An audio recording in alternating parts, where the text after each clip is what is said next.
had an escape prescribed fire that I was on, and I was with one of the fire use modules at the time, and the module leader had put me on lead saw, and we had a couple guys that were helping out on the module, and younger guys, not as much experience, but still fairly experienced. Well, we started cutting when we had this escape. I started cutting, and they were swamping for me, and this was a real run and gun. We were really working hard, and I was probably a little too hard on them. So after 6 hours the first day, the one guy kind of quit.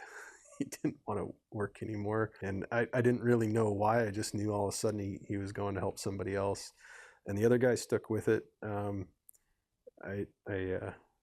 I kind of feel bad for how much I made him pack around. But, we were cutting a lot of trees. It was an area of a lot of fir trees that had died, and then a lot of embers had gotten caught in the top. So there was a lot of this run around and cut 30-40 inch fir trees that had fire in the top, and deal with it. And as we progressed, I knew he was getting tired, but I kept pushing because we were needed and shorthanded and needed to deal with the situation.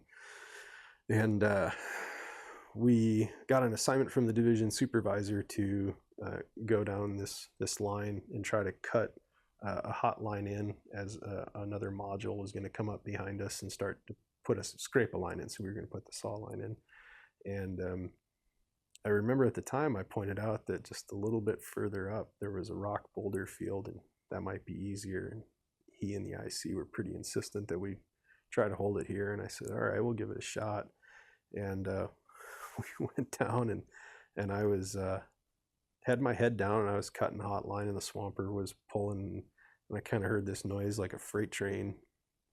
And I should have seen this coming too, but at the time I was too focused, and all of a sudden I hear this yelling and tapping on my shoulder, and it's this younger guy, swamper, and the fire had made it into a snag patch and stood straight up in heavy mixed conifer. And it went from, I don't know, 10-foot flame lengths to like 100-foot flame lengths, and it wasn't too far away. And I was just kind of marching parallel along the slope, and a little shocking for him. And so he's like, "What do we do?" And I just pointed up the hill, and it was, and the reason I pointed up is it was a lot safer, and I knew that boulder field was that direction, and it wasn't that far to go.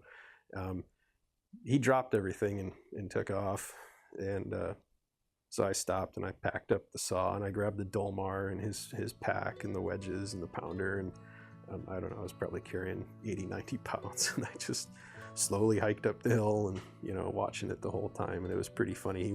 I got up to the top, and he was just kind of laying down panting, pretty shook up.